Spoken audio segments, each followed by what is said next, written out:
ที่ว่าตามเพิ่นก็บ่ได้เพิ่นคิดว่าเท่านั้นเด้เพิ่นอิงตามคือไทยนี่เพิ่นอิงตามหนังสือรามคำแหงเป็นเข้าเพิ่นทำบัตรมาแปลกเบิ่งว่าอักษรรามคำแหงกับอักษรพญาลิไทยต่างกันสิ้นเชิงอักษรพญาลิไทยกับอักษรพบกับอยู่ที่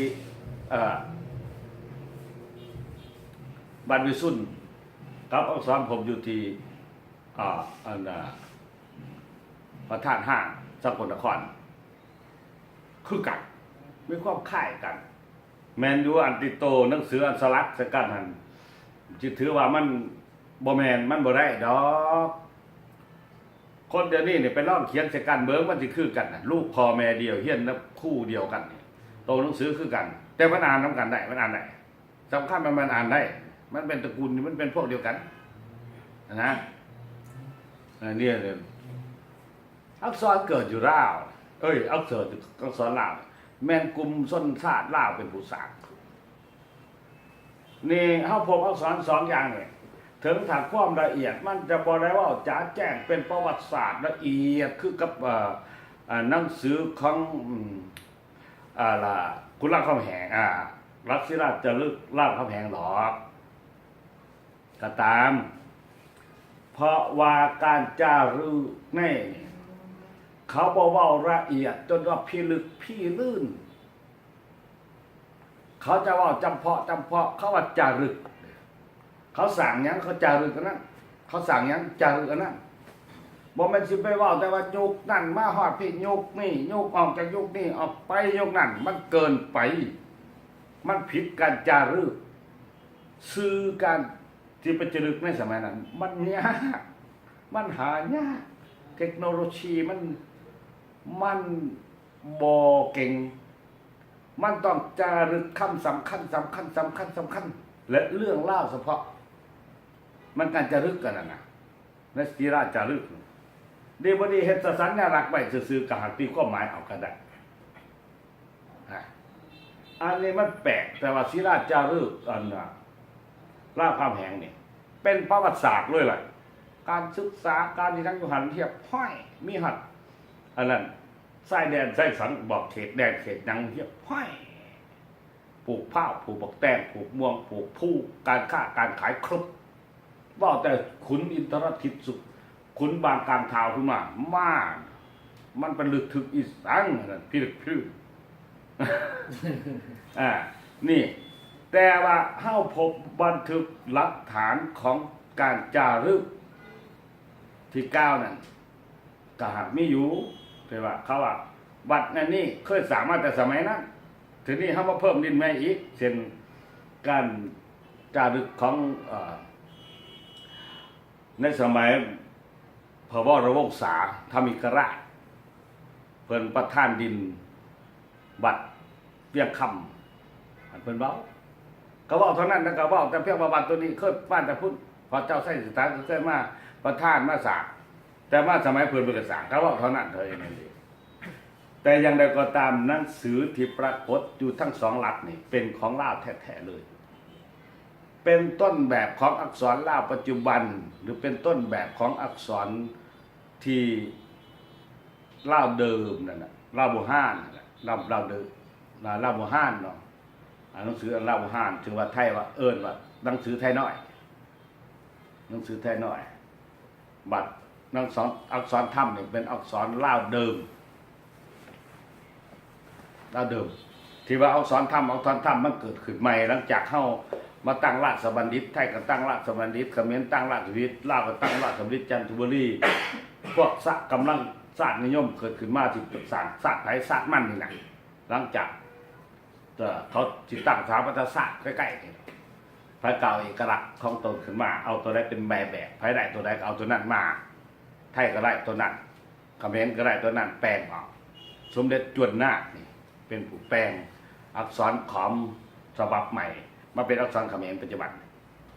เวียดนามมันบ่มีเลยจะเอาตัวไหนก็บ่มีเลยก็เอาของฝรั่งไปเลยลาวก็จะเอาแบบฝรั่งลาวต่อสู้กันไปอย่างพระเฮาเดี๋ยวต่อสู้อีกได้สมเด็จสังฆนายกก็สิได้สมเด็จ สนกแก้วอุเทนศักดานี่เนี่ยอาจารย์พระเจ้าพระตะกูเป็นครูบาแม่เป็นผัวในการโรงเรียนปารีสสงฆ์ในสมัยนั้นค้นคว้ากับประโยชน์แบบว่าพระทั่วประเทศด้วยนะแต่ไผ่ๆแล้วก็ศึกษาไปเบิ่งในหนังสือของสันคำตันเทพบุรีไปเบิ่งเขาว่าพระสงฆ์กับการเมืองพระสงฆ์กับอย่างต่างๆครับประเทศชาติมันกล่าวถึงไปเนี่ยเอาก็เห็นเมื่อวันแต่ได้ยุคนี้นะเพราะคดีในเรื่องอักษรในมันจิกล้าเข้าไปเซลชูนักดีว่าเรื่องอักษรตัวมันม่อนเนี่ยเขาจะเห็นว่าเป็นของลาวอ่ะคนเสื้อซาดไทยลาวใส่มัดทุกเกือบทุกเผ่าที่มันเป็นสังคมใหญ่ๆเช่นสังคมด้านหน้าใส่เดียวกัน แต่มันต่างว่าหลายตัวแป้งให้มันหลายตัวเล่าเขานี่นะตัวเล่าเขาแท้นี่มันยังไม่หลายนะก็เป็นจะ40 ปลายตัวเลยไล่ไปได้บางหลายผู้เป็นตัวเดียวมี30 ปลาย40 ตัวแหละแต่ว่ามันมีหลายผู้ตัวดอแล้วก็ได้ยังมีดอเฟือกตัวย่อไม่ย่อเฟือกย่ออย่างย่อหยักย่อไปมันหลายผู้แต่ว่าเมื่อเขาคอมพิวเตอร์แล้วเนี่ยเห็นจะได้มันฉิบพ่อกับขี้บอร์ดเขาจะตัดเท่านั้นเองในยุคใหม่ๆนี่ดอกโตถ้ำเนี่ยมันบริถือพัฒนาวันที่ถือพัฒนาจะได้ล้านหน้าก็แม่นว่าขึ้นกับสยามเขาอักษรไทยกับตระกูลล่าวนี่เดียวมาปตริตมาแก้แปลงที่ปรากฏตัวให้เป็นอักษรไทยบัดนี้เพิ่นทางการเขาก็บ่ได้พัฒนาเพิ่นแล้วเพิ่นก็พัฒนาแต่ท้องถิ่นวัฒนธรรมพัฒนาทับอิฐมันคล้ายๆกันกับอักษรลาวอักษรธรรมลาวนั่นแหละภาคเวียงจันทน์ภาคเขตภาคเหนือลือโลกพบางยวนล้านนาที่สังคมใหญ่ๆมีที่เป็นสังอาณาจักรใหญ่เชียงขวางเขาพ่วนก็อันเดียวกันก็เวียงจันทน์ลงไปฮอดใต้พุ่นลงไปฮอดบ่ว่าคนลาวไปอยู่ใสที่เรียกว่าจะเป็นไทยจังก็ตามไทยแปลว่าคนไทยลาวแปลว่าคนลาวบ่มันกลุ่มเลยไทยลาวคนละไทยดำคนแม่น้ำดำไทยแดงคนแม่น้ำแดงไทยยกไทยโยนกไทยย้วนก็ไทยเมืองโยนกเมืองโยนไทยลือก็ไทยเมืองลือคนเมืองลือไทยเชียงตุงก็ไทยเชียงตุงไทยนี่มันคนไทยเหนือคนใต้คนเหนือไทยผู้คนผู้ไทยหลังคนหลังไทยน้ำคนน้ำมันมีเผ่าไทยบักหลายๆก็ไหลมาแต่ว่าเผ่าที่ปรากฏตัวเป็นกลุ่มใหญ่ดังที่เราเห็นลาวพ่วนย้วนไทยดำไทยแดงไทยลือแล้วก็ผู้ไทยเนี่ยอยู่ไสอักษรเขาก็จะเป็นอักษรคือกันกับเฮานี้เพราะว่ามันเจือจานกับสังคมลาวแล้วหาหลักฐานบ่เห็นก็มันเขาก็แทรกอักษรธรรมศูนย์กลางเขาอยู่เมืองว่างอ่างค่ำนี่บ่ไกลศูนย์กลางพ่วนก็อยู่เชียงขวางศูนย์กลางไตดำไตแดงดูเดียนเป็นฟูแม่น้ำมา3 แควไทยน้ำดำน้ำแดงไทยลือก็อยู่เชียงหูไทยเขินก็อยู่เชียงตุงศูนย์กลางนะไทยย้วนก็อยู่ลาดนาลงมาลาดสร้างแม่นบ่ตัวเขาแต่พุ่นบ้านเจ้าประสักพุ่นก็ไทยลาวแต่ดินเดิมของเขาสิแม่นดินของจามหรือสิแม่นดินของไผก็บ่รู้แล้วนี่เฮาก็มองว่าพุทธศาสนาเฮาเป็นผู้สร้างเป็นผู้นำหน้าพาทางเป็นผู้ปกปักรักษาภาษาและวัฒนธรรมเหตุผลเป็นจังได๋จึงปกปักรักษาภาษาและศาสนาและวัฒนธรรมระบบการปกครอง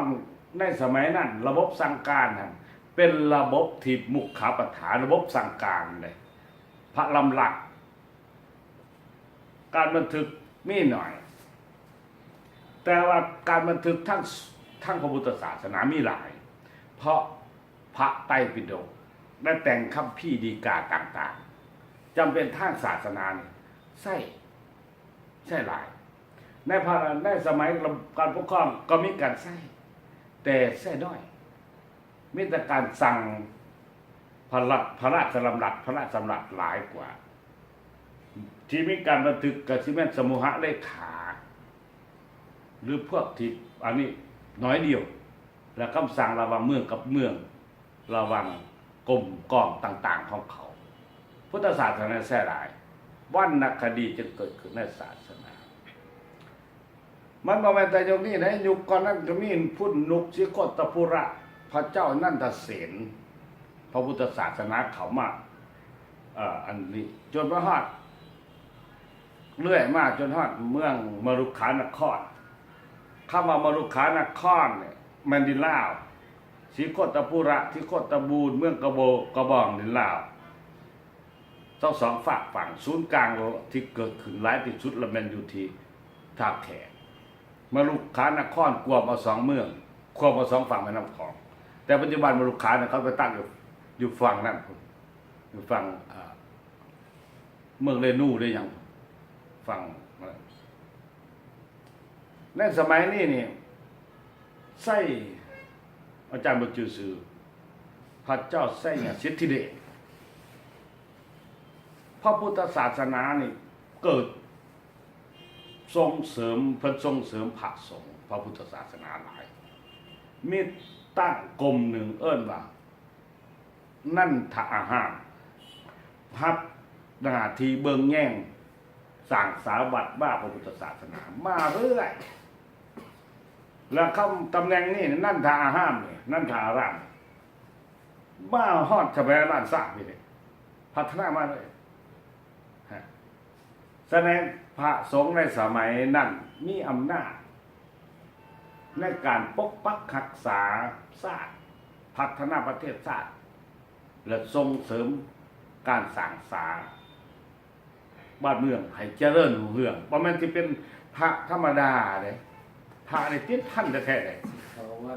เทียมเยอะโอ้ข้าอันนั้นด้านวัฒนธรรมแห่งคักได้เขาได้หลายแห่งคักว่าวัฒนธรรมเลยแต่ว่าเรื่องร้านใหญ่ๆนะเช่นว่าร้านน้ำหนาผ้าทางได้ด้านวรรณคดีด้านภาษาวัฒนธรรมที่ข้องประเพณีเกิดอยู่ในพุทธศาสนาเบิดจดสร้างปุ๊กเกื้อนปุ๊กสร้างอาคารบ้านสองเขาพระสั่งวัดเองนอกจากนั้นเนี่ยสั่งวัดเองแล้วมาแล้วนะบ้านแม่หาห้างนั่งหายนี่พระยังสามารถไปสั่งได้เลยเห็นบ่ตกทุกระยะเนี่ยพระจะตัดไม่มาเห็ดเทื่อนเลยไม่หักหน้าหมายหักเห็ดได้เฉพาะไม่หักหน้าหมายไรพวกเขามีแล้วมันต้องเห็ดพระให้เขาน้อยเป็นเล็กน้อยก็ยังเป็นพระน้อยก็ยังเคยเห็นมันติดพันมาแต่พูดนี่เพราะมันก็สืบทอดมาจนพูดแล้วมันจะมาถึงอยู่ข้างมันจะได้มันเป็นพระที่เป็นอันนี้อย่างเดียวเลยเฮ็ดบัดถูกอย่างสวยประเทศชาติบ้านเมืองพระพุทธศาสนาพระพุทธศาสนาและภาษาอักษรหรืออักษรเนี่ยว่าอักษรมันแน่นอนแหละอักษรเนี่ย